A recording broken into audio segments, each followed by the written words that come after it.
Good afternoon, Oki, and thank you for joining me here today. I'd like to acknowledge that I'm gathered on the traditional territory of the Blackfoot people, and I acknowledge the Métis people who share a deep connection to this land. As well, before I begin today, I want to extend my support to the people of Yellowknife and the broader Northwest Territories as they flee from their homes as wildfires approach. I also want to extend our support to the people of Kelowna facing wildfires of their own and throughout the British Columbia interior. I have been so encouraged by how Albertans have opened their doors and offered support to evacuees. I was listening this morning about the tremendous efforts of the City of Calgary already. I have read reports about how Alberta Parks employees are doing their part to make sure that there's camping available for folks who are coming overland from the Northwest Territory. And I know that as in the past, the City of Edmonton will be stepping up with their supports to evacuees as well. Albertans pride ourselves on being good neighbours, and we will be there for all evacuees. And I think I speak for parties on both sides of the aisle when I say that we are ready and willing to assist wherever it is necessary. 2 weeks ago, the UCP government announced a moratorium on renewable energy approvals. This move is anti-business and it will destroy jobs and investment in southern Alberta. Alberta, and in particular the Lethbridge region, has been a leader in renewable energy development for going on 40 years now here in southern Alberta. And of course, during our time in government, the NDP introduced the renewable electricity program that started the momentum, leveraging the free market and the privatized electricity system to see the momentum that we're seeing in the industry today. We leveraged market forces to bring billions of dollars of new investment into our electricity grid without any kind of government subsidy, but using the forces of competition and procurement to make sure that we had new electricity power coming onto our grid starting in 2017.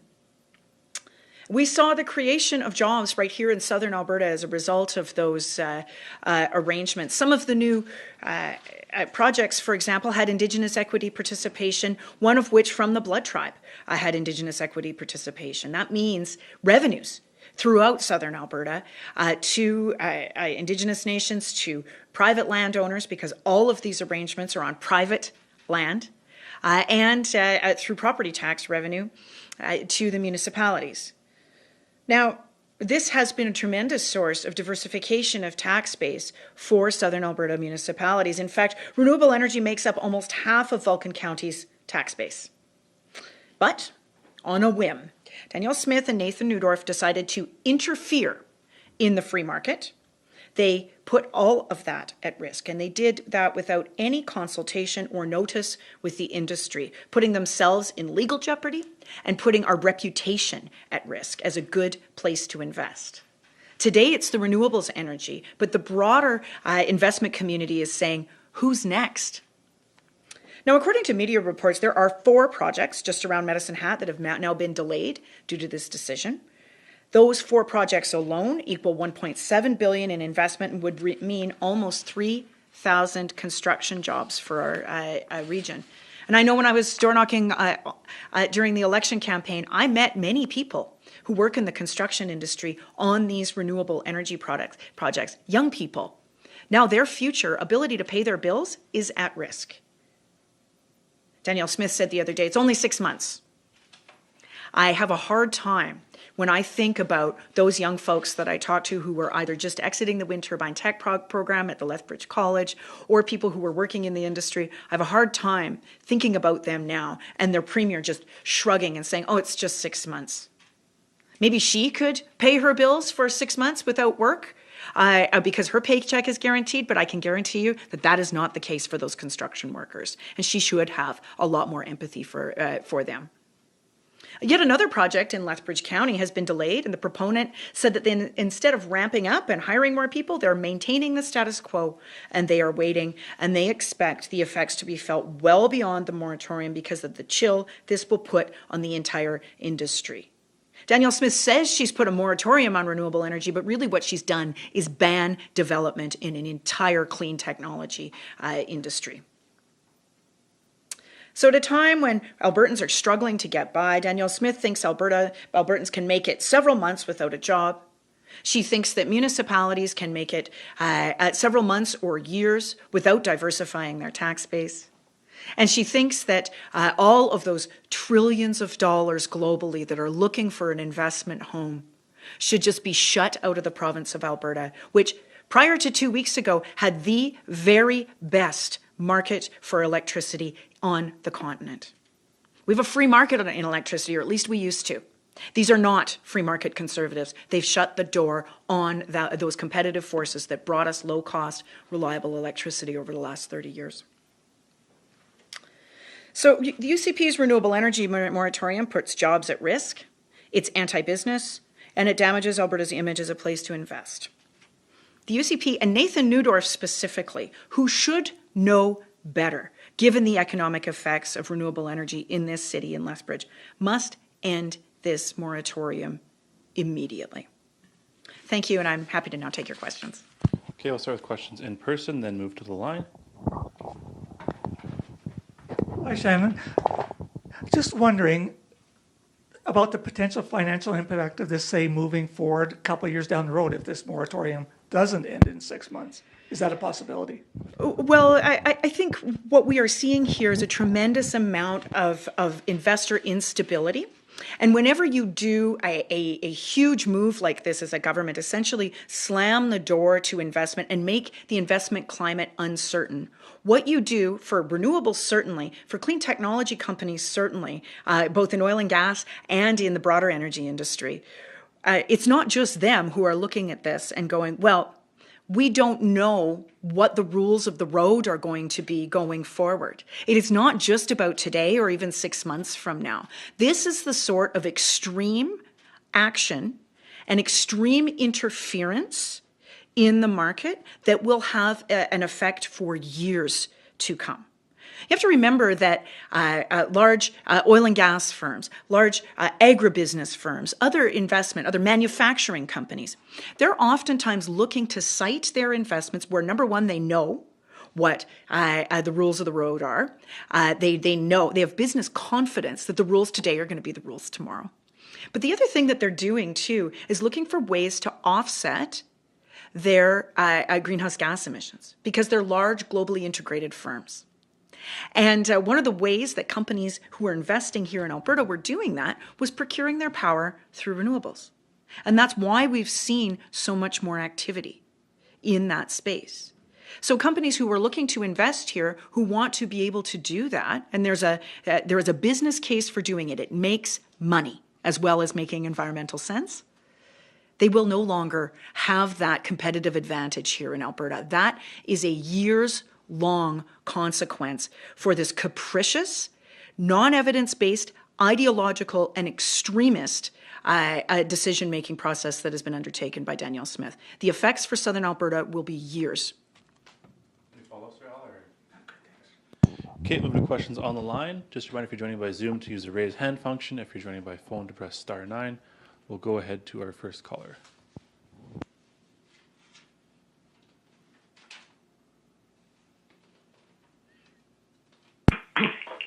Good afternoon. It's Colin Gallant phoning from the Medicine Hat News. I guess I'm just wondering, you mentioned some projects in Medicine Hat, 4 worth $1.7 billion. Right now, I mean, there's already like 8 or 9 approved that could be constructed over the next couple of years. Would 6 months really create that much of disruption? Where we're talking about, like the next 2 construction seasons are probably full already. And as far as tax base goes, I mean, municipal counties are essentially, many of them, including Cypress County, are requesting this sort of pause. So, I mean, really, how would you take those comments into account? Sure. Well, the regulatory queue is just that. It is a queue. And because these are long life projects, because companies are planning out sometimes 1 or even 2 business cycles into the future in terms of where their investments are going to go. These are large capital investments. And so they're not making them on a 1 or 2 year decision-making cycle. Final investment decisions and so on as they move forward take sometimes 3 to 4 years. So What this does is it sends the message to all of those proponents that are in the queue that they're not going to know what the rules are. Because instead of undertaking a normal government process, when you have a lot of activity on the landscape, whether it's in oil and gas or whether it's in renewables, instead of consulting with industry, consulting with folks who have some concerns, and going through a multi-month or year process, which is how changes in the electricity system are typically made by a government that is interested in ensuring that our investment reputation remains as positive as it has been in the past. But that's the normal process. So instead of doing that, they've completely disrupted business decision making. They've opened themselves up to all kinds of legal questions and liabilities. But more to the point, they have sent a message to the broader investment community that they maybe won't know what the rules are when they make those investment decisions to build a multi-million or multi-billion-dollar projects. As for the position of municipalities and so on, there is no question that there has been a renewable energy boom in Alberta. Just as there was no question in the 2004 to 2008 period, there was an oil sands boom.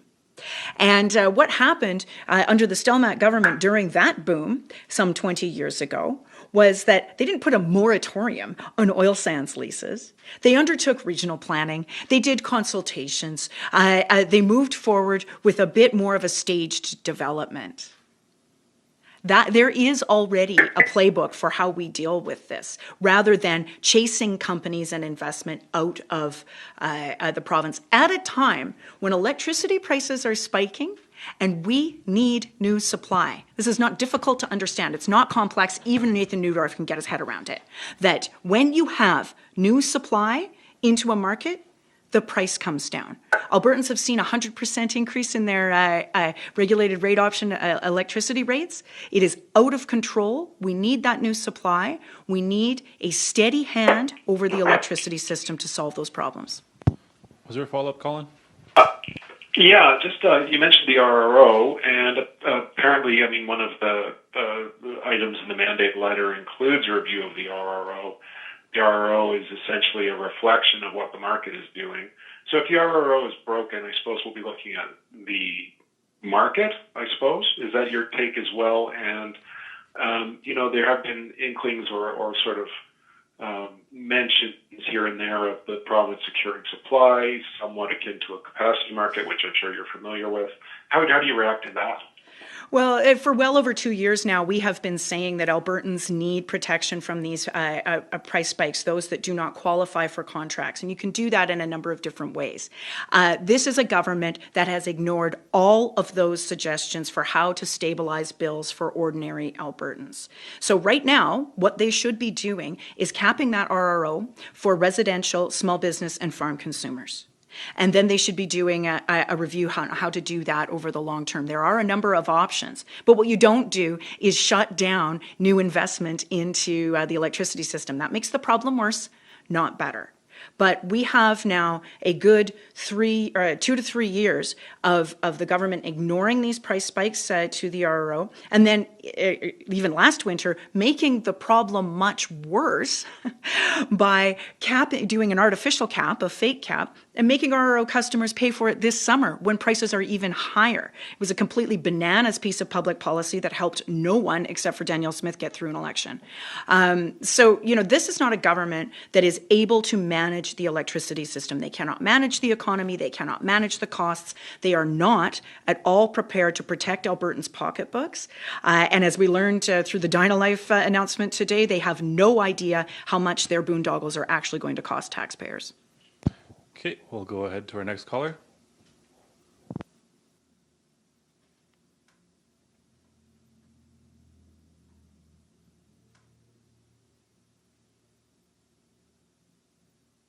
Hi, Joëlle Bouchard, Radio-Canada. Thank you for taking my question. Well, it's about actually the Dynalife announcement just today that they reached an agreement in principle to transfer all ownership of their staff equipment and property in all regions of the province to Alberta Precision Laboratories. So I wonder if I could get a comment on that. Well, this is a classic case of healthcare privatization gone horribly wrong, where Albertans did not get the services that they were entitled to and that they needed. They did not get the healthcare that they needed. What we've seen is just failure after failure in the healthcare system by the Conservatives. This is just yet another example of that. But this is a very costly way to learn the lesson. And it is in a way we will be sacrificing predictability in our healthcare system. Certainly down here in Lethbridge, people have really had a hard time accessing the healthcare they need through the instability in the lab services sector.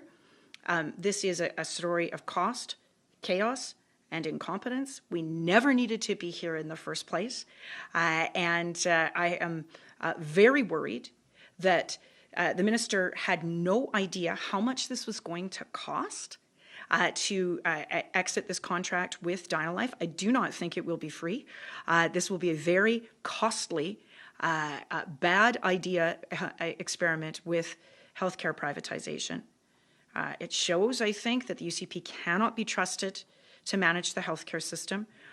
In addition to what I'm here to talk about today, which is they cannot be trusted to manage the economy because they've just pushed out billions of dollars in new private sector investment. Was there a follow-up?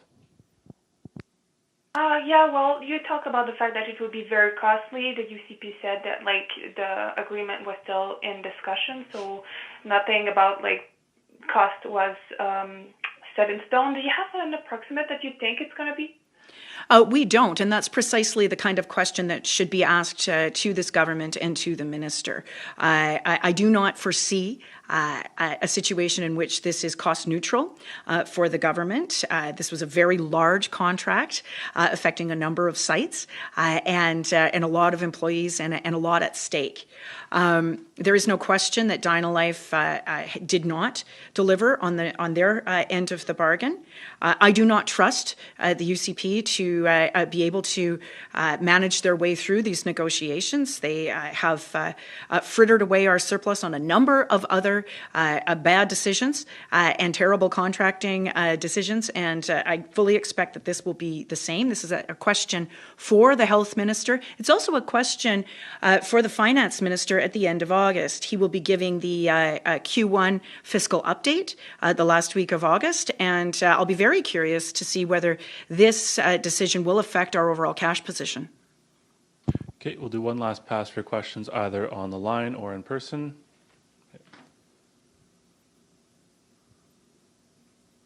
And seeing none, that's all for today.